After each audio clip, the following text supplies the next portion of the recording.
the visual style, you really need time for that. And money, and this money you can also use the development grant to shoot some more materials, to get a better fundraising teaser, to be able to get more production funding on board. Then we have the other category is production and post-production. And the contribution is 25,000, and that can be in early production stage or more towards the end of production. We consider it as one category. So if you once receive this grant, you cannot come back for post-production and receive it another time. It's just, you can receive one time this 25,000. I will dig into the IDFA Bertha Fund Classic a little bit later on the next slide. But to shortly let you know about the Europe funding, we have just this one fixed grant of 40,000 euro, which goes to the European co-producer, but it is meant to be spent on your project, of course. And also the 40,000 can be spent mostly in your country. Only 15% needs to be spent on a creative element in Europe, for example. Can be color correction, sound editing, something like that. I think for you, IDFA Bertha Fund Classic is more interesting to know more about that, but I think it is good to hear a little bit about the Europe funding scheme, so that you in the future can maybe when you have a European co-producer, to encourage her to apply in that funding scheme. How do I go to the next slide? Here, yeah, okay. So for the IDFA Bertha Fund Classic, what kind of projects do we support? It can be documentaries of any length. That is a difference with the IDFA Europe funding scheme. There we are really only looking for feature-length documentaries, but for the Classic we are also open to shorter documentaries. We're really looking, what I just said, artistic or critical filmmakers in the regions I just mentioned. It can be all themes and subjects. For us, and it's simply, I combine it with the next one, that we're really looking for the creative documentary. So sometimes it doesn't really matter what it is about. It's much more important for us how you're treating the subject or the theme. So what visual language do you use to tell your story?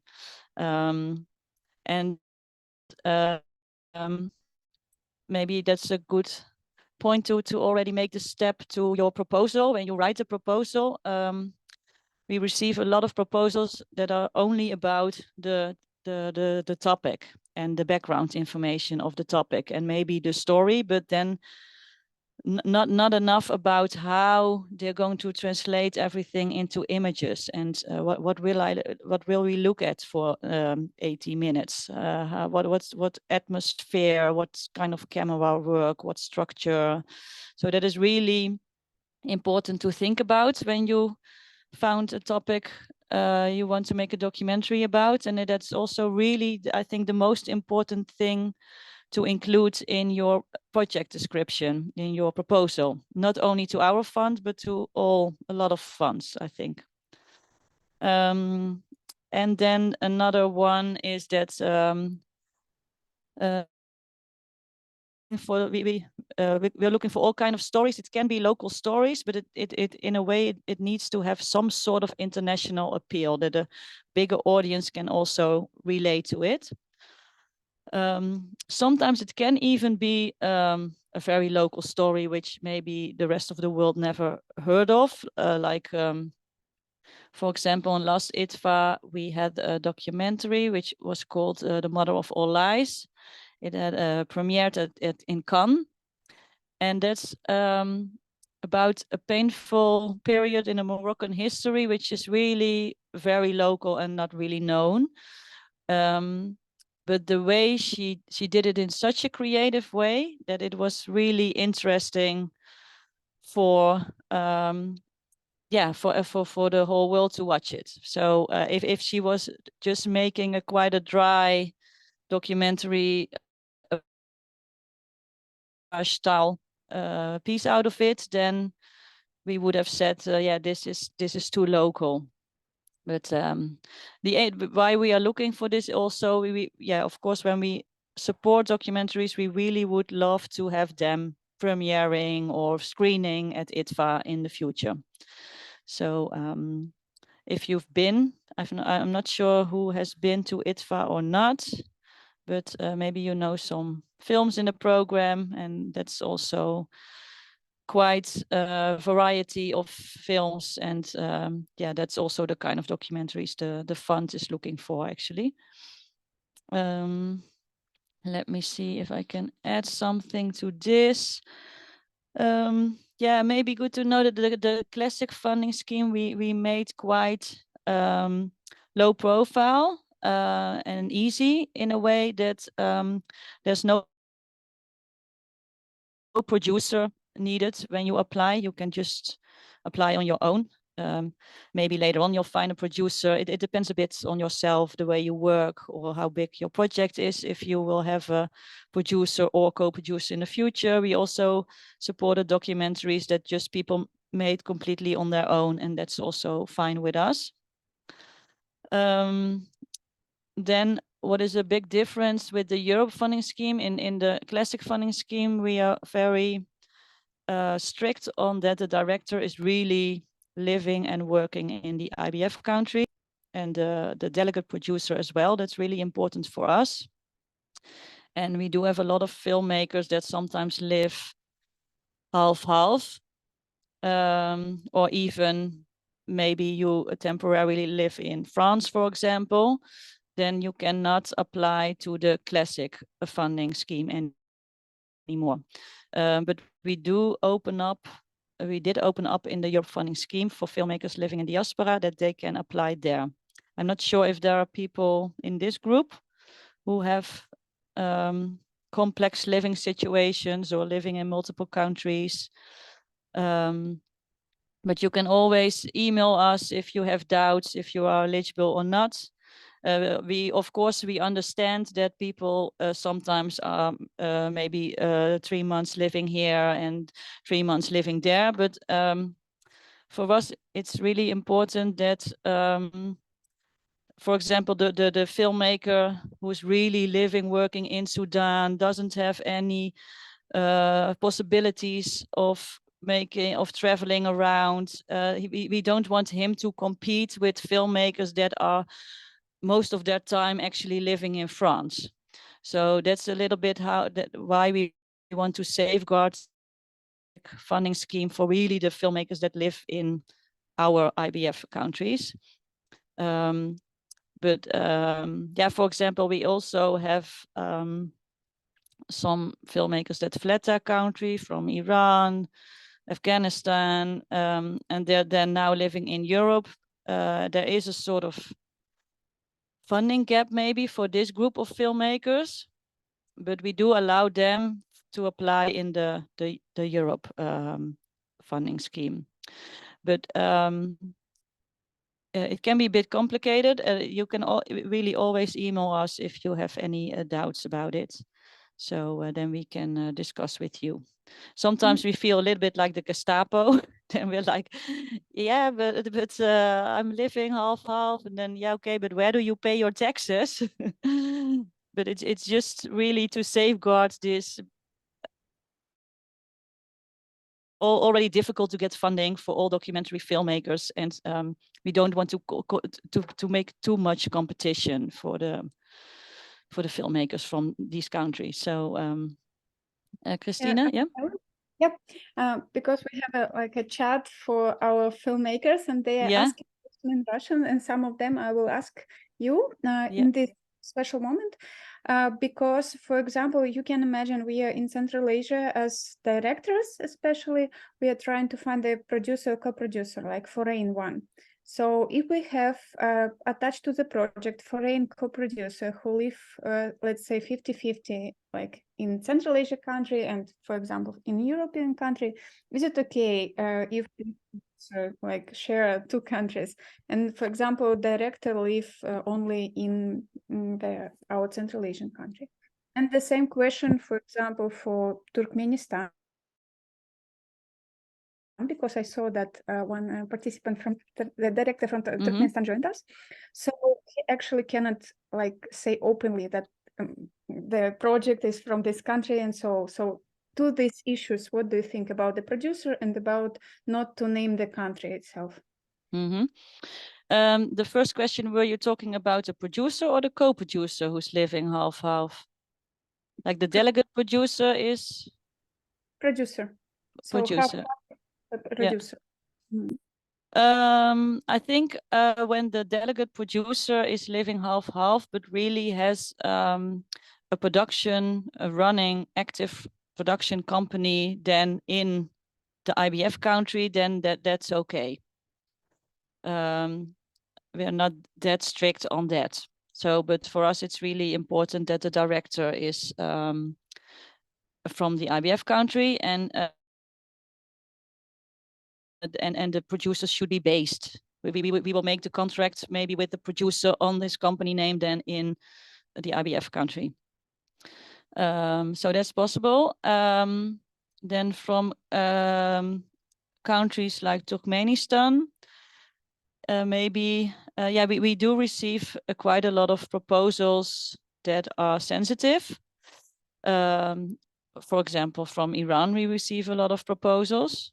Also Myanmar, more countries. We always keep all the information within the organization. It's only the small selection committee that will read the projects. And if a project gets selected, then we always first check with the filmmakers, like, we were going to announce a selection. Do you want to be announced or not? You can choose like nothing at all, maybe just title and your name, and then we find like this project is expected to be completed in 2025. Or so we can really do whatever the filmmaker wants. But we are used to work with projects from countries that are yeah, sensitive. So yeah, we really keep it confidential, and we always go in a conversation with the director, like how he likes the project to be treated.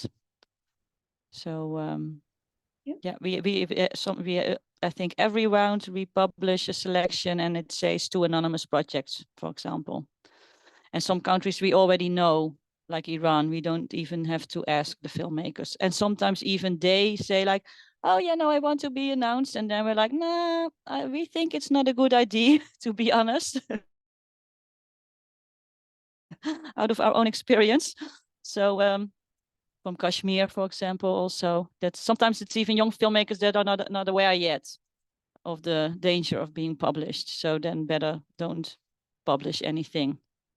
So are there other questions from the chat? Oh, maybe not only from the chat. If you girls feel that you need to ask something right now because of the information which we discussed, please go ahead. Okay. But if not, then maybe Melanie will continue. Okay. Let me see. Next one. Yeah, to explain you a little bit, the IBF Europe co-production funding scheme. So most of the time it's the same kind of projects, but as I told before, here we're really looking for feature length. And here we opened up to filmmakers from the IBF regions living in diaspora. The core of this funding scheme is to stimulate European co-producers to go co-produce with projects from our countries. So it's actually money we got from media. We always had this this classic funding scheme, and we made it really easy. And then we thought, but okay, how can we get money from media for the projects in Asia, which we are already supporting? How can we get more money? And then media money can only go to European people. So that's how we invented, like, hey, let's encourage the European producers, like, hey, go co-produce with these Asian projects. And then you can find money at our funds. So that is a little bit how this was set up. Because it's media money, there are a little bit more rules. And so because it's to stimulate a co-production, there needs to be a European producer in place, co-producer with a producer from an IBF country. So only when you have this co-production in place, the European producer can apply in this funding scheme. And then we only want to keep the focus on the Asian production. We only want the European producer to be the minority producer. Yeah, the share I leave a little bit for what it is, but they need to have a minority share. Otherwise, in the past, we didn't have that rule. And then we sometimes received projects where the main focus of the production was in France. And that also that felt a bit strange to our core of existence. Like, okay, so the applicant's producer is your French, Dutch, or Spanish co-producer. And we can support max 6 projects a year for that. The thing is, like for the classic funding scheme, we have 2 rounds a year, and then we receive around 300 to 350 projects. And then we can select only 12, around 4 to 5 for development, and the rest for production or post-production. And actually for the IBF Europe funding scheme, the competition is much less because we only receive around 50 projects that are eligible to apply for this. And from the 50, we select 6. So actually the success rate is higher. So if you are in the possibility, in a situation that you can find a European co-producer, it can be really worthwhile to try this. And you can, because there are not that many projects that have this co-production in place. We also allow people to apply every time we have a deadline. Even if you're not successful, that's okay. And in the classic funding scheme, we need to be a little bit more strict in that because we just don't have the capacity to receive projects over and over again. So there you can really only apply once for the development category. And since now we are allowing people to apply twice for the production and post-production category. So maybe you applied when you were in the beginning of production and maybe you were not successful, and then you can come back when you have a rough cut in place. So also because then your project really changed a lot and it's worthwhile to judge it again. But if you would open up for applying every round, people would just put their project on the shelf and next round apply again with exactly the same project. And yeah, that doesn't make sense. And we don't have the capacity because then we would receive thousands or more projects. So that's why. I'm not sure if there are people now in the stage of production have a European co-producer on board already. But if you are, then the upcoming round is for Europe is the 15th of January. And it's a little bit different from other rounds. It's more early in the year. And we only open up for projects that are mid-production to rough cut stage because they need to deliver in the year after already. That's why it doesn't make sense to select projects in beginning production and then ask them to deliver a year after, because that's too short. And out of experience, we know you won't make it. And this is because we need to report ourselves to media. So media is making our lives sometimes a little bit more complicated. But let me see. Yeah, but to tell you also about the next deadlines. Maybe you all know, but the 10th of December already, you have 9 days left. There's the upcoming deadline for Classic.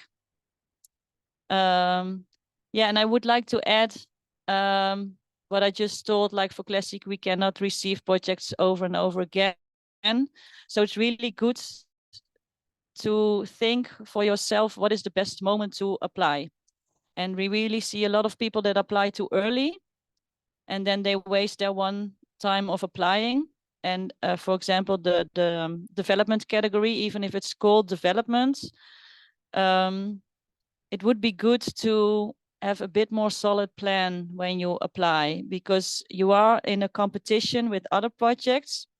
And it really doesn't mean if it's not selected that your project is not good or the proposal is not good, but other filmmakers knew how to convince the committee better. And also in the past, we didn't require audiovisual material, but it was too difficult for the committee to really judge proposals only from paper and maybe some photos. So from now on, we really, also for the development category already, we require some audiovisual material. Can be just 1 or 2 minutes. Maybe you have a main character, or maybe you want to show a certain atmosphere.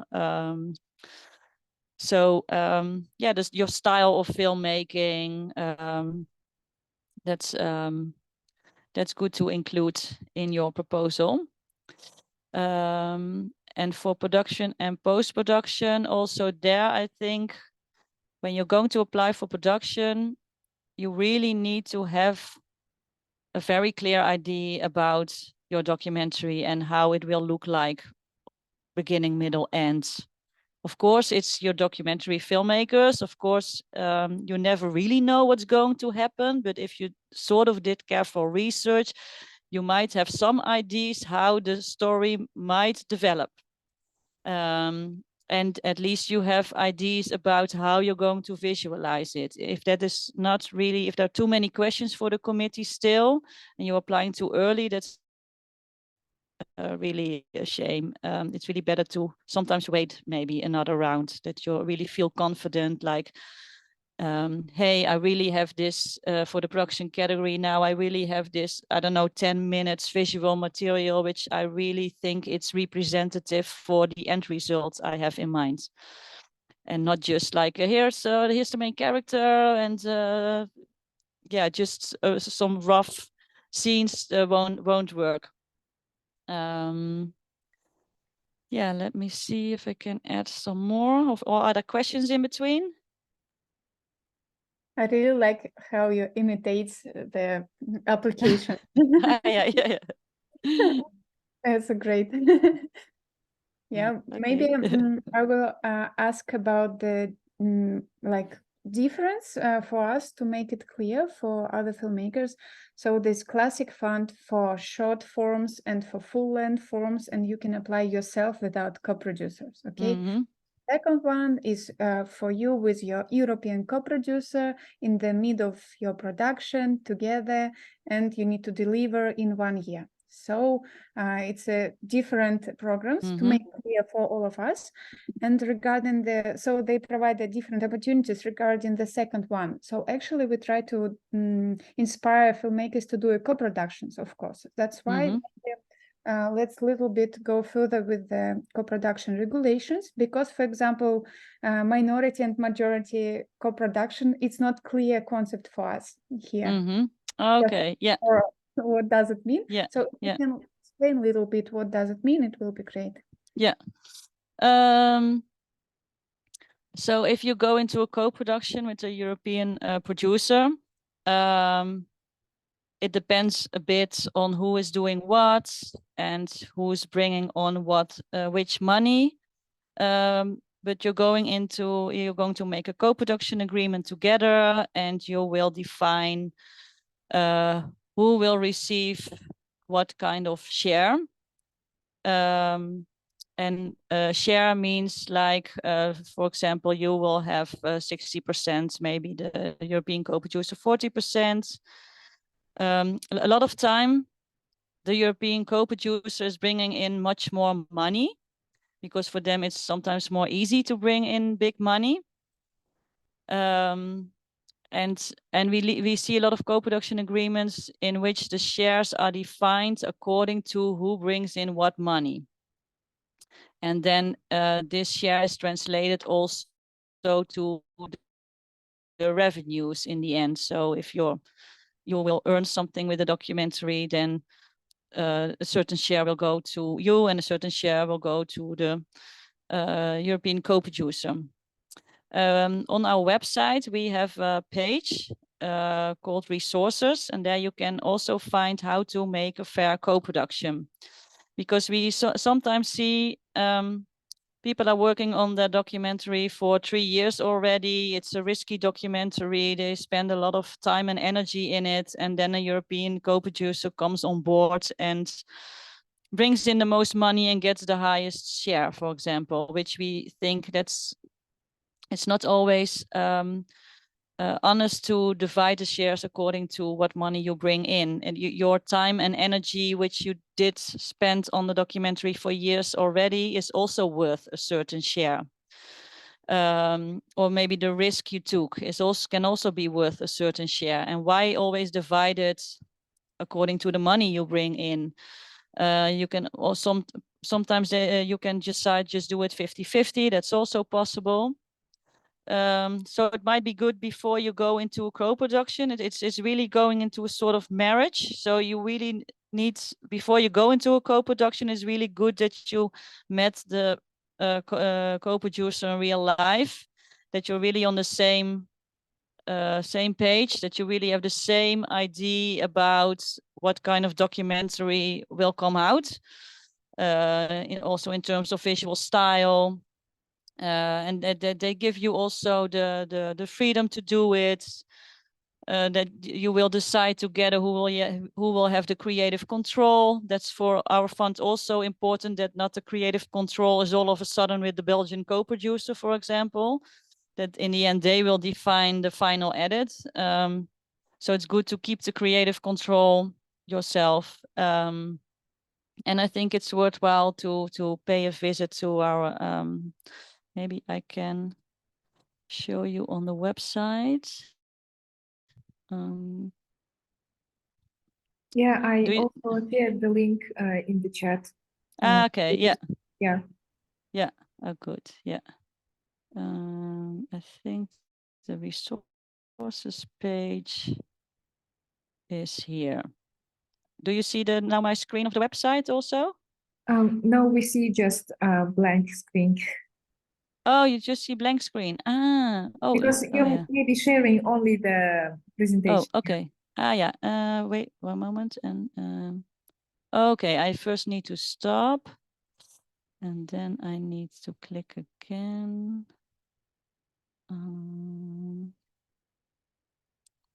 Here it is. Yeah. Okay, and now you see it, I think. Yep. Yeah. Yes. Okay. Yes. So if you go to IDFA to the IDFA website, I think idfa.nl/en of English. Then you have 3 pillars, and on the professional pillar, there is the training and funding. If I click on that, then you'll end up on this page. Then here you're in the training parts. I can also explain a little bit about the training part that IDFA offers if people are interested in that. And the funding part, you will find everything about the IDFA Bertha Fund. And then if you go below, there's the resources. And here you will have a guide to co-producing. So here you can read a little bit more about what questions do you need to ask yourself, and what are the topics that you are going into an agreement about.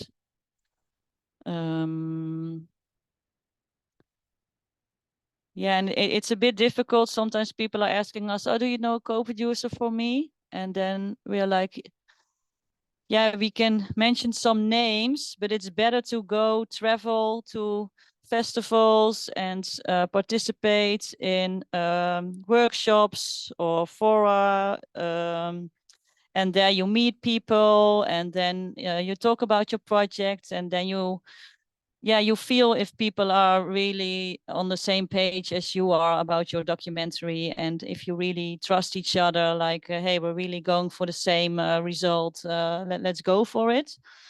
So it doesn't really make sense if you just give names and then you just start talking by email. That's really a difficult way of getting into a co-production, I think. So yeah, not sure what I can tell more about this. Maybe is the shares a little bit clear? Yeah, I will maybe say it in Russian to all of us, like very shortly, что вот разделение ваших прав, владения фильма, не зависит полностью от того, сколько кто вложил финансовых средств, да, это нужно подчеркнуть.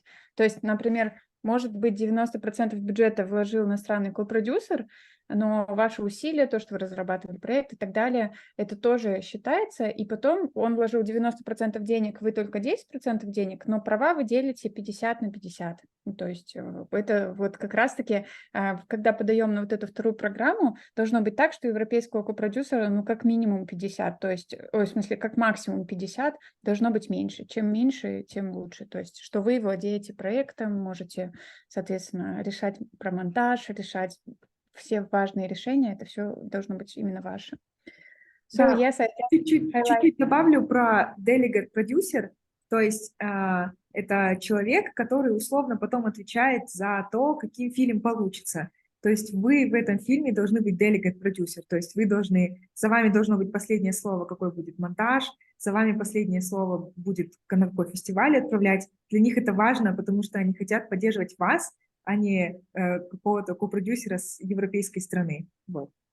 То есть это не к процентам, не шрейерс, это именно к delegate продюсер, кто является, ну, условно, главным продюсером. Можно тогда такой маленький вопрос? Прошу прощения, что я вклиниваюсь. Можно ли подавать заявку, если у тебя вообще, в принципе, нету продюсера? То есть, либо ты сам, можно ли выступать и продюсером, и режиссером? Okay, then I will translate the question.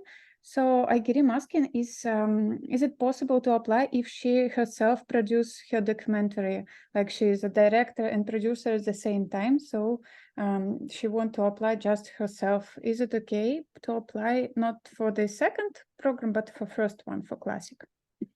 Yes, that's possible. Yeah.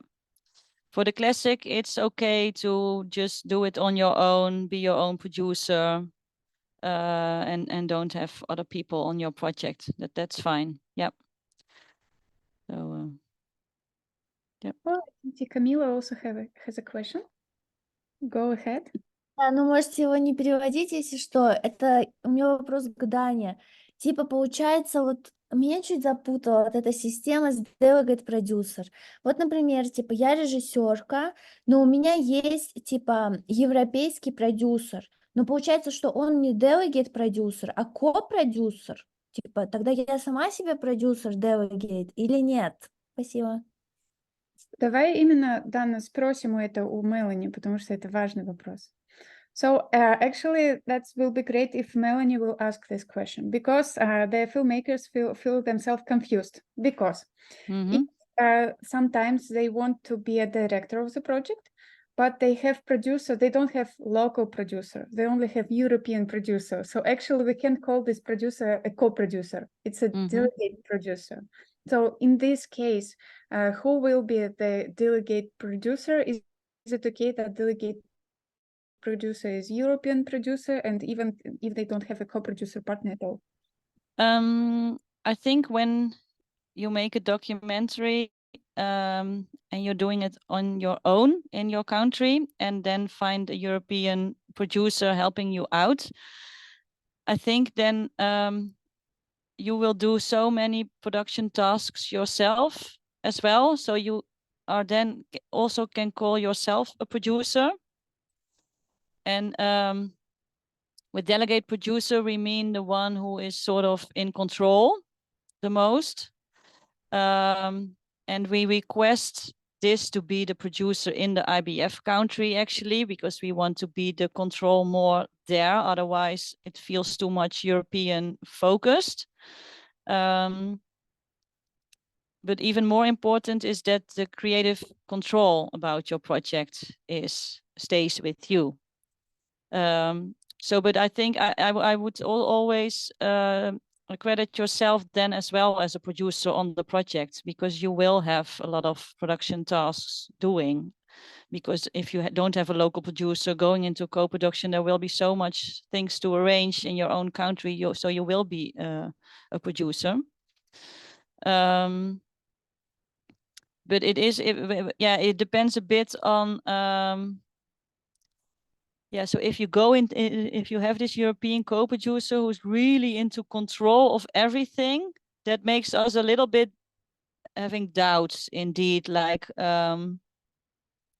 it depends a bit on what point you agree in the agreements. Like then we would, for example, really would like to see back that the creative control, like, okay, the European producer is doing this, add this to the project, or maybe you're both delegate producers in a way. Or if the European producer is really the delegate producer, then at least we would like to see back like that you have the creative control of the project. So then don't forget to add that in your agreement together. But we just don't want like a French production company finding a story and then just looking for a director in Kazakhstan, like, hey, we have a project and we want to apply to this fund. Would you like to be the director on this project? That's really what we're not looking for. If we really feel that a project was born and raised with the director in Kazakhstan, and later on this producer got on board, that's more the type of documentaries we're looking for. So we have these regulations to make sure that it's more that kind of documentary than the documentary invented by the French production company.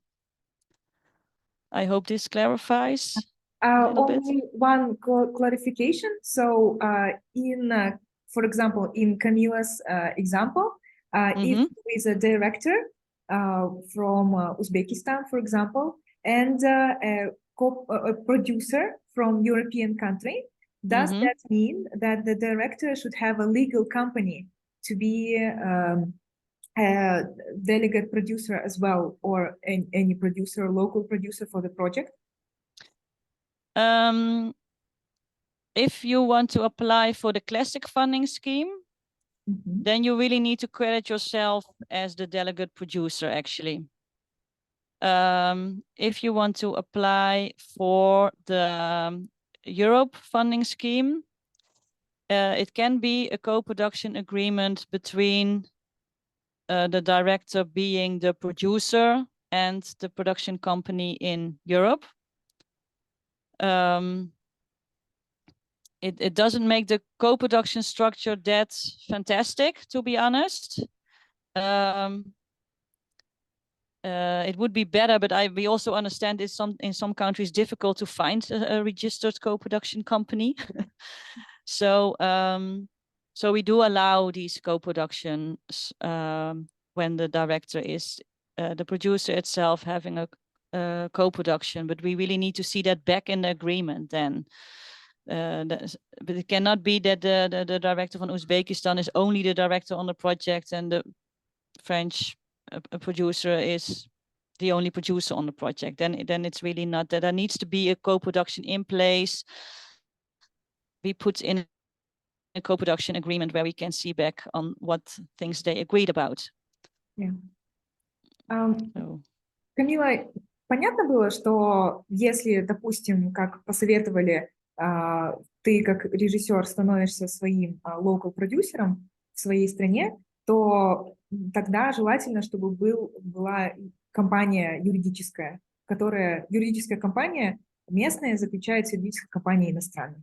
То есть это желательно, чтобы было так. Это типа, это даже если я подаю на классик, мне тоже нужна компания? Именно если подавать на классик, что у тебя обязательно должна быть юридическая компания из списка их стран, то есть которая в Центральной Азии. Обязательно должна быть юридическая компания, ну, индивидуальный предприниматель или ТО. Она обязательно должна быть на Classic. Если подавать на Europe, то тогда можно сделать такой договор, что иностранный копродюсер заключает договор с тобой как с физическим лицом, где указано «я и режиссер, и продюсер». Но, как сама Мелани описывает, это не очень желательно, это такой достаточно кривой способ, который они будут, ну, не очень хорошо смотреть на него, потому что не очень понятно, им будет казаться, что тебя все-таки этот продюсер использует. То есть лучше, чтобы была именно юридическая компания, ты себя показывала как юридическая компания. То есть это желательно. Ну, блин, мне кажется, что типа, как бы в Узбекистане это сложно, потому что у нас как бы нету прям таких продакшенов, и тут ты такой, типа, я продюсер, когда я решил, что я продюсер, и все. Да, ну я поняла, короче, Да, но спасибо. это именно, да, с документов стороны очень для них желательно.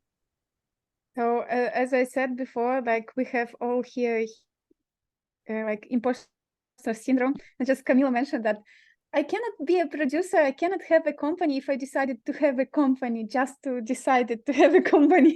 It's like don't feel herself eligible to make a company. But I can totally understand because like if you want to make a documentary as a director, then in Central Asia you need to provide like tons of other things for yourself, like by your hands. And to be producer need to be everyone. That's why it's complicated. That's why we're asking this question.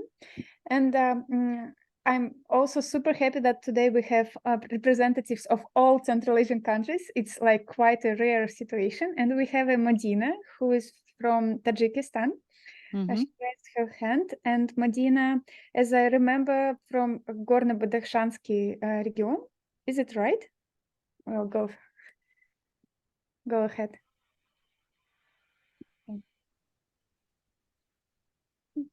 Yeah, would you like to ask? Здравствуйте, я, задаю свой вопрос на русском. Да, то, что Камила сказала, и могу я как бы презентовать через МПО, да, общественная организация? Мы сможем ли презентовать наш проект через общественную организацию? Если нет, то они сами нанимают нам продюсера, или мы сами можем выступать как продюсеры, но через общественные организации? Yeah, actually, спасибо большое, я сейчас переведу. Actually, that's a great question. Это у меня с интернетом проблема или... Нет, мы слышим, Мадина, все хорошо. Actually, that's a great question. So Madina is from quite complicated region in Tajikistan. And as I remember correctly, she worked in NGO.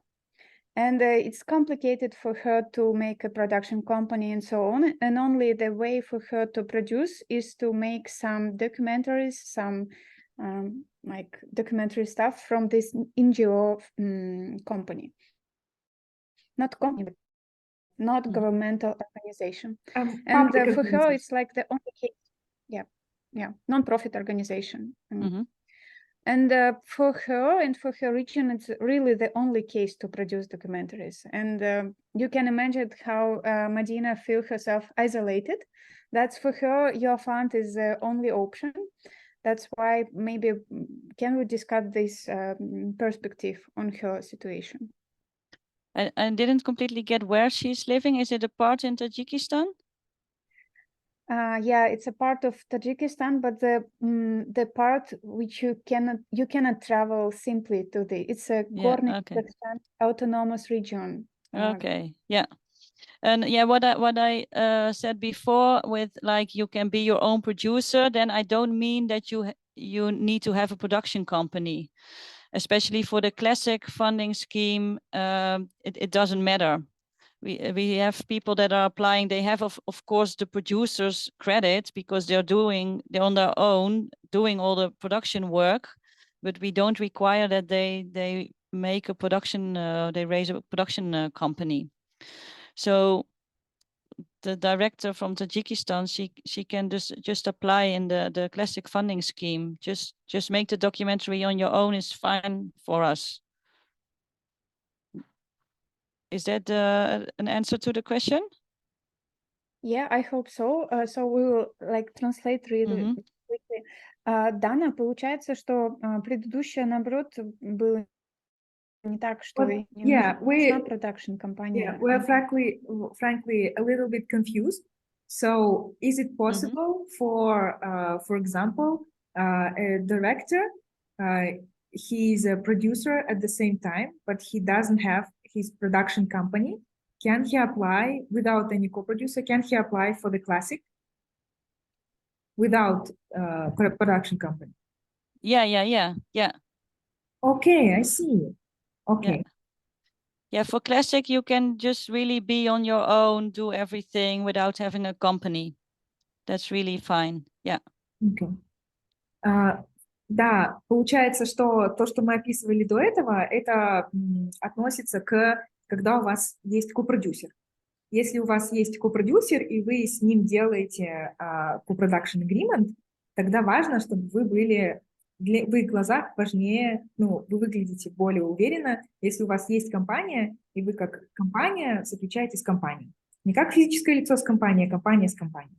Но если вы подаете, допустим, без каких-то копродюсеров, подаете на Classic, вы живете в стране, которая входит в их список, в Центральной Азии, вы режиссер и продюсер, вы можете подавать без компании.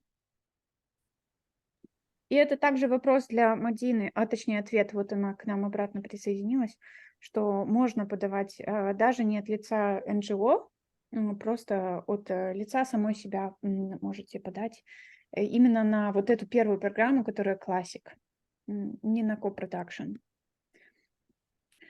Yep, I guess we have some more questions. Aizada maybe, or Asingul, our active documentary filmmakers, the most active ones.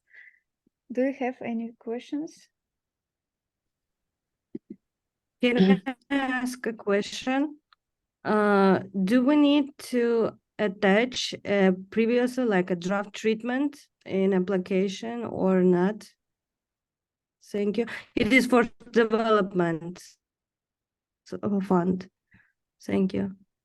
Do you mean that you need to submit previous work, or? I mean previous made treatment, like first draft treatment of the project. When you apply, I would only send the treatment, the most recent one. I'm not sure if I understand the question quite well, but the moment you're applying and then you start to write the application, and then you make the most recent treatment you have. And for example, for development, we do ask for previous work also, if you have that, to see a little bit. Thank you.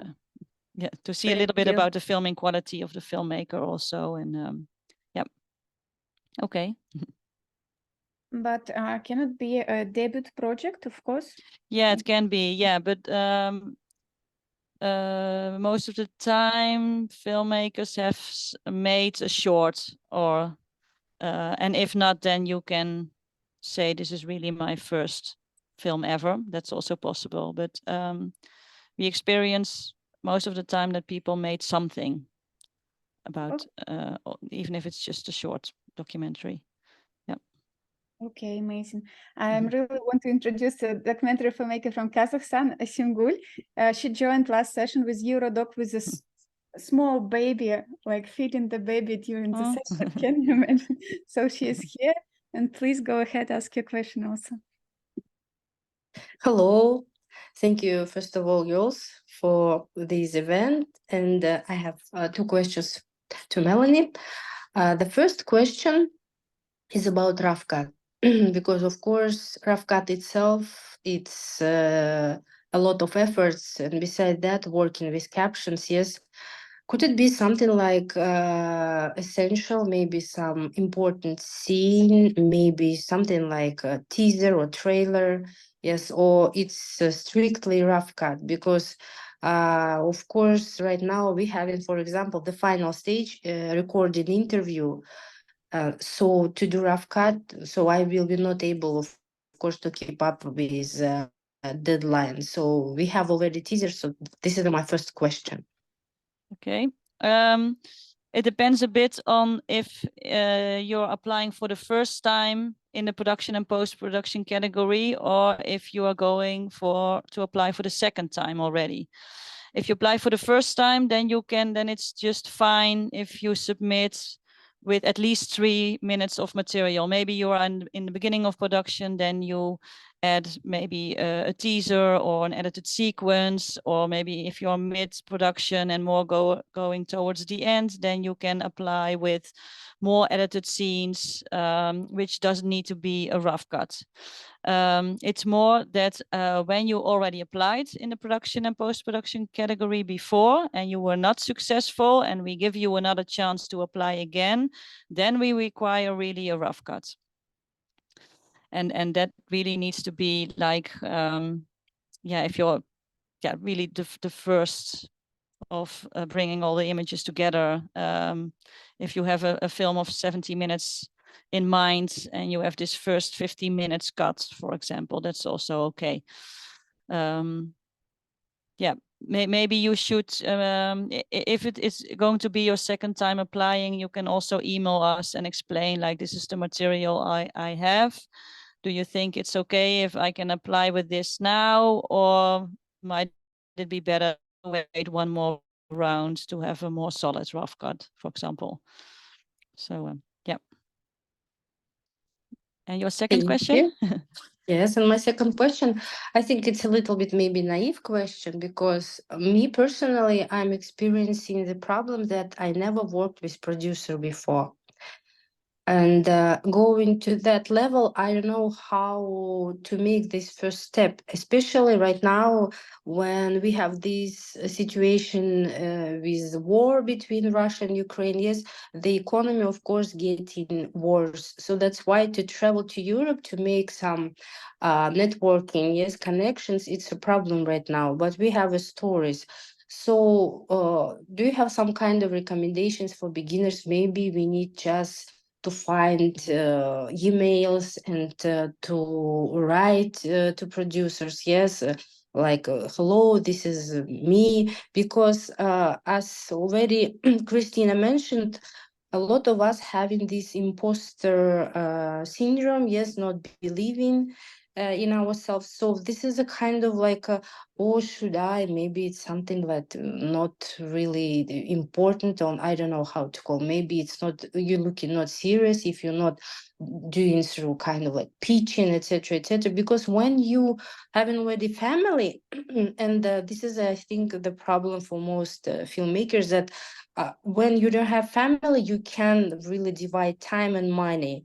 Yes, sometimes I think that documentary filmmaking in our countries, it's for single people, and then when we have family, it's getting worse, of course. So this is my question.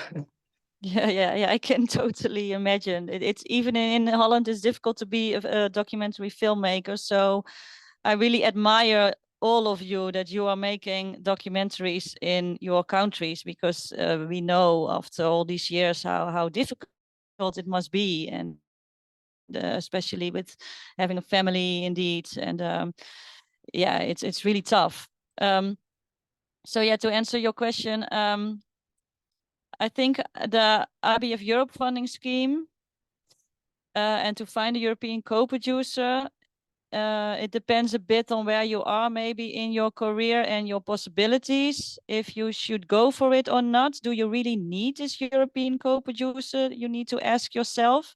If not, then then why do it? Maybe it can bring some extra money for your project, but maybe first try to build your project on your own and try to get some financing from funds like us. And there are more. We also have on our website a page with other funds and resources.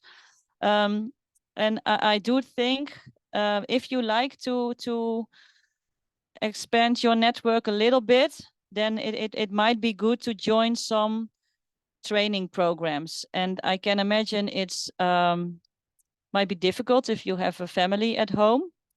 So maybe you need to see like what training programs can fit my situation. You have training programs that you really go for 8 months to another country, but you also have like 1 week courses, for example, or visit a festival. Maybe I can explain a little bit what IDFA offers in terms of training. And Christina and Dana were at IDFA Academy. Maybe they explained that already. Did you explain to the group how was this? Yeah, we did a session actually with Monica, and in that session we had about 60 people or 70 people, just because the IDFA Academy like sounds easier for us. Yeah. It is in a way. It is a little bit easier to join that, but I think by joining these IDFA Academy and also at other festivals, they offer these kind of training programs. Sometimes it's more project-driven training program, and sometimes it's more getting to know the industry and good for your network. But to join these events and other festival doesn't mean that you need to go traveling for months. Can also be just a festival here and a festival there. But yeah, not having a family is more easy when you make documentaries. That I completely agree on that. But I think that that's the most easy way to get to know people and to really meet them in real life, and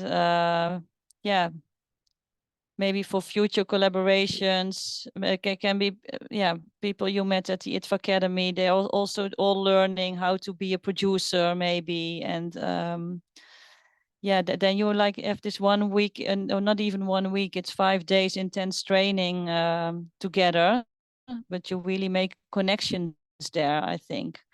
So but if you think like, hey, this doesn't fit my life at all to travel abroad, then you can try to do it all on your own. It's also a bit tough, but we do have quite a lot of filmmakers that we support, that they do everything on their own, and they just take the time, especially in the classic funding scheme.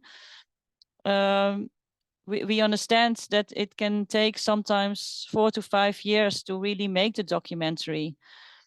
And also, if you get a European producer on board, it will also make the budget higher, and Europe is more expensive. And so sometimes it depends a bit on the project if you really need to make it bigger or not. If you can just try to do it with a smaller budget and do it on your own, that's perfectly fine, I think.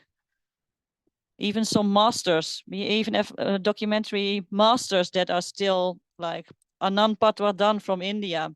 Never applied to our funds, never applies to any fund. He just wants to do it completely on his own. So yeah, there are more master filmmakers that are just used to do it on their own, and that's depends on the project and the person. That's Yeah, exactly. But in our case, in all our countries, like 5 countries, if you do this documentary by yourself, then you can't expect that people will watch it at all. So you don't have any channels of distribution. Maybe you can just publish it on YouTube. That's like the highest expectations which you can approach. And we are here talking, of course, not about creative documentaries. Your creative documentary on YouTube will be unsuccessful. So to watch it, that's why we need to do this connection with the industry, international industry, because our governments they doesn't support any. Let's say in Kazakhstan we at least have a fund we can apply, but it's a ideologically censored fund. And in Uzbekistan, they also have a fund, but not so many people can like get really money from them. And in Tajikistan, if I'm correct, don't have. In Turkmenistan, of course, don't have. In Kyrgyzstan is a better situation because they have international funds who are based in Bishkek.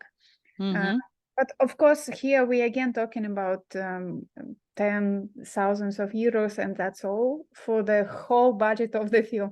That's why when we are describing the budgets here, like the budget can be 100,000 euros, our filmmakers are surprised why such a high budget because we don't have this practice here. But if I may react on that, I understand that the distribution possibilities are not that great in your countries if you keep it there, but we do have these filmmakers that made the documentary on their own, but then they try, of course, to get this festival release going. So they apply with their film to international festivals. They do send their films to world sales agents to get them on board to help out with. So you need, of course, international cooperations to get your documentary really out there with that. But you don't necessarily really need an international co-producer to get your documentary made. Although I also understand in your own country there might not be a lot of financing to find for your documentary, but there are more funds that do support independent documentaries. We have this website page I'm now sharing called Other Funds, and there you can see a little bit what is some Catapult Film Fund. There's the Sundance. Then you have Women Make Movies or the Chicken and Egg, the Vision Sud-Est, the Wickers, the World Cinema Fund. So there are quite a lot of funds, but all quite competitive. So still very difficult. I acknowledge that, but there are quite some funds outside your country which are still you can apply to. And maybe depending on the topic, you can find an NGO also outside your country that might want to invest a bit. So this might be interesting to have a look at this. We try to keep this update as much as possible, but maybe sometimes links are not working anymore. But we're always looking ourselves like, oh, what's this? Maybe that's also maybe a good one. If you have a documentary you're working on and you know of another documentary that has a same kind of topic or same kind of visual language, you can always look for references and like how did they find the money? Was it really, did they really found everything through their co-producer and in their country, or did they find some really interesting funds which are for international documentary filmmakers from all over the world? So there are quite some funds that you can apply to, but yeah, it won't be easy. That's definitely true, and it is you are opening up more sources if you find this European co-producer. That's of course definitely true. So yeah. Yeah, exactly. That's why we need a bunch of producers here. So I guess these producers who will be like pushers of the industry. Because of course you're right. Each of us can do the documentary by ourselves and like good documentaries, but the industry is frozen. That's why we have all these struggles. We need industry, not the filmmakers who are talented. I know that all of them are talented. Really, I believe in these projects, but I'm not sure that these projects will be realized in one day. That's why we need to find solutions. Yeah. Maybe some of us also want to ask more questions. Gulnoza or some of and also I need to tell that some filmmakers don't have a strong internet connections, maybe because of it they don't ask. And yeah, I see. Gulnoza, go ahead. So my question is a bit more practical because I have an idea of my film, but I haven't started to making it. So I don't have a teaser, but the deadline is soon. So my question is about the teaser trailer. What is the important criteria that I have to have in my teaser? Like only the main I forgot the word, but main character of the film will be enough, or maybe the setting or just general atmosphere of the film. Yeah, if you go apply for development, I think, to be really honest, it depends a bit on your project and topic. If you have a main character, then it would be good to have at least a few minutes or a minute or two about the main character. Otherwise, as a committee member, you're like, okay, reading the project. Oh, wow, really interesting. And oh, let's watch the teaser. Oh, it's only about the environment or the setting. That feels strange as a committee member to read and not see a little bit back in the material. And then what I see during the selection meetings, really most of the attention is paid to the style. So if you're going to film that main character, then please really try to make that as stylistic as possible, in a way that you think like, okay, if I'm going to follow this main character, it will be a little bit in this style I'm going to film her or him. I would really recommend that and if you feel you're not ready, that you don't have this ready yet, then I would recommend to wait half a year for the next deadline to go for that one, because you really need to compete with other projects. And the committee is really paying most of the attention to the form. So also in the development category, like, oh, hey, I really see a fantastic cinematographic film coming out of this. And even I see, even if filmmakers write in their proposal like, hey, this is just research material, please don't pay attention to the way it is filmed, but it gives you an idea of the main character, then you're sort of overestimating the committee in a way, because it's just, as a committee member, too difficult to, as soon as you start watching, then that's images are so powerful, they just stick in your head like so yeah, please pay attention to the way it is filmed actually. So yeah, and if you don't have it, then please wait with applying and don't waste your one time. So I hope that answers. Yeah, thank you.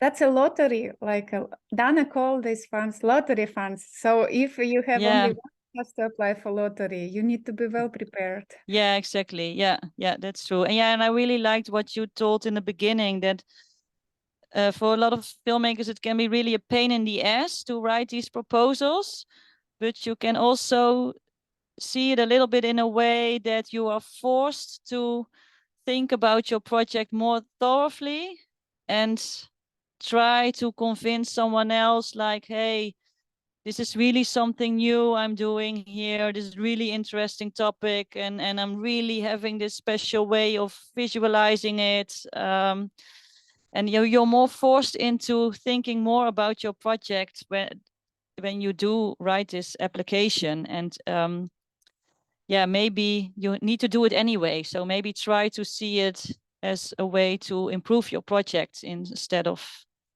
it's difficult, but instead of this shitty application. And we also don't really know another system, because yeah, in a way, we were getting hundreds of projects, so we need to compare in a way, and we need to try to get these really talented filmmakers out of it with original cinematographic projects.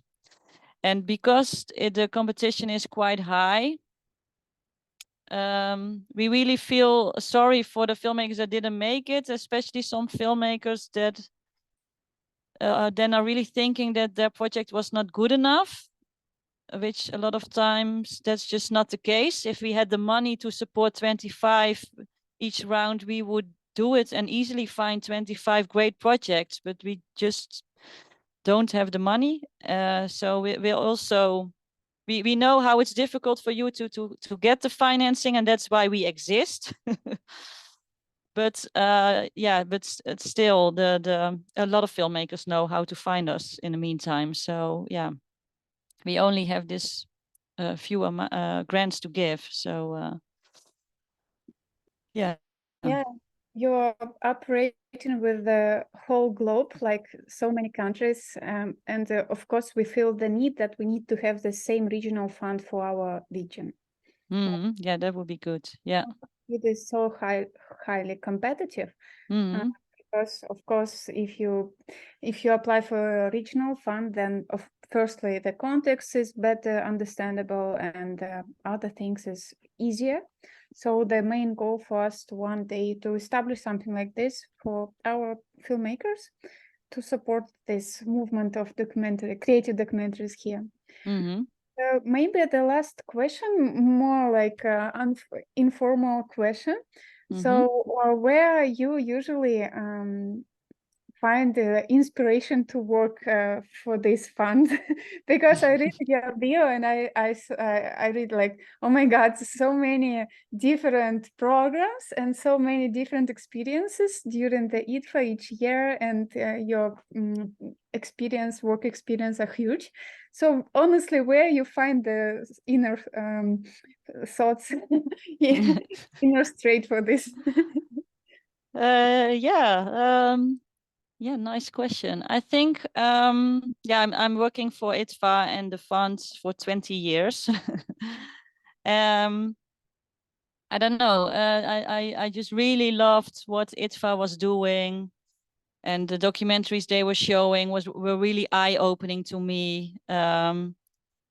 First, when you first get to know some reportage kind of films shown on TV, which are not that interesting, and then the first really creative documentaries I saw really my heart, and I was like, oh, there's another world of documentary that I didn't know about. And then I studied cultural anthropology, and I was really taken by the idea of the raiser of this fund. They were like, okay, IDFA existed for 10, 15 years. And then there were these documentaries made by German filmmakers about Sudan, of about Kazakhstan. And then we were like, yeah, okay, but where are the filmmakers from these regions? They need to tell the stories as well. And they don't have the sources. So yeah, that's just, and that I really admire what these filmmakers are doing. My husband is a filmmaker himself in the Netherlands, and he gave up. So I see a struggle that a filmmaker from the Netherlands is going through already. So can you imagine how it's for you to make a documentary? It's really like, wow. If you decide to be a documentary maker, I just cannot imagine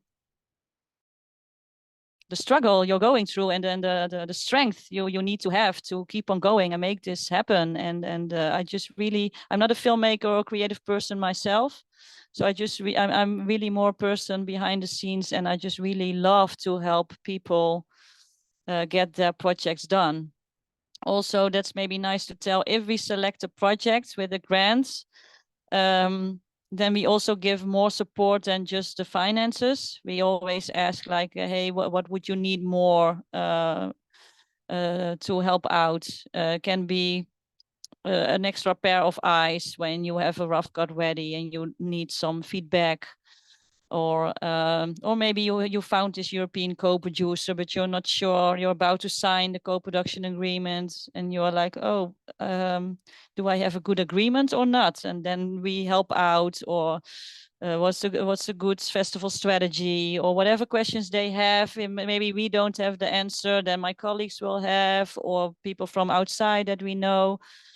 We just really would like to help on all aspects of getting this together. And then we follow these documentary projects. Sometimes they arrived at our fund 4 years ago when it was still a development project. And then after 4 years, I'm celebrating their world premiere in Tuschinski 1. And then I'm like, wow, well, you're standing here in Tuschinski 1 or Tuschinski 4, whatever. And then I just feel so proud that they did it. And yeah, that gives me a lot of energy. And I just love to be, just have this just little bit contribution to help them. So that's my motivation of doing this. So yeah. Great, thank you so much for sharing. Like, it's really important for us to understand. It's more personal way, because our filmmakers and we, all of us, a little bit afraid of the struggles of this international industry. So when we feel someone like the person, it's much more easier for us to trust and trust. So okay, that's yeah. I think the documentary world is in a way a quite sweet world. Also, IDFA pays shit, so people working for IDFA are really doing it out of passion and ideology, and not like, hey, I want to earn a lot of money. So, and I think in a lot of places, also producers all over the world, I don't, documentary filmmaking is never really benefiting. Actually, you will never become really rich out of it. So you won't find the people really digging for money. So yeah, that's also what I like. I also know the fiction world a little bit. That's really completely different. At least the difference in Europe is much more between the documentary world and the fiction world. And in countries where the film industry is not that big, then most of the time it's sometimes combined. But yeah, if you walk around at IDFA, for example, it's quite a sort of sweet documentary family, to my feeling, with lots of ideological people working with passion. So yeah. Exactly. So we did like 8 sessions during the year, and all of them just because the industry supported us, like people like you and other people, also distributors who allowed us to make screenings. And just only because of this connection, we did some little pushes during this year. That's great. Yeah. And I hope that all of us today like feel a little bit more inspired to apply, to try at least to find time to write these texts. It will be really useful for all of us. Yeah. Please try, and please don't be too disappointed, or how do you say? I don't know the good word, but if you don't succeed, then it might be the next time or the time after that, and you can always approach us. Yeah, so please don't give up too easily. It's yeah. So yeah, please apply, and please don't give up after one failure. It's normal. Even the most experienced filmmakers, they don't always get. They also need to suffer. Yeah. I wish there was a more easy way to find finances for the projects, but yeah, more funds are needed. And we really like also from your region. We don't receive that many projects from your region, so it would be great to receive a bit more. We will do our best to apply. And also really wanted to hear Janelle's experience from IDFA. She's like a so unusual filmmaker, documentary filmmaker, doing 3 films at the same time. All the time she's like in journeys and so on. But unfortunately, as you can imagine, Janelle is in a road right now. She cannot join.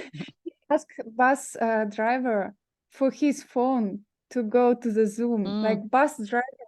and something went wrong with the internet. So really, guys, sorry for Janelle, she is not joining us. I hope maybe we will do a screening of her film for all of us to enjoy. And if you don't have any more questions, or if you have, please just raise your hand and give me a sign. But if you don't, maybe Dana will say the wrap-up speech. Oh, Dana. Yeah, I don't know if you can see me, because from my side, I'm just like a blob of,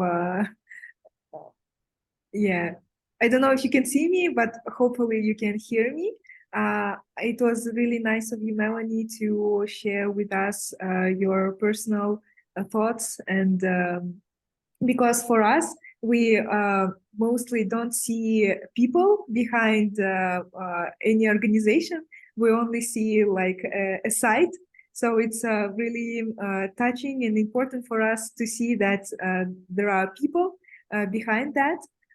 So I shared in the chat the email that you have on the website, so that our participants can understand that behind this like a generic email is people who would help them and answer. But I would emphasize that don't make it on the last second. You can imagine that the whole world would be sending emails to the IDFA email. So be prepared for that. So we're so thankful to Melanie for her to dedicate time for us. And we had a question in the chat that if you need some clarifications about the program, you can also reach to me and Christina about anything that you would like to know. So yeah, please apply for IDFA Bertha Fund when you think the time is right, and all the luck to all of us. Yep. Yeah, thank you for the session, everyone. Yeah, thank you everyone for being here, and I hope to see you at IDFA in the future. For sure. We will. Yeah. Good luck with all your projects.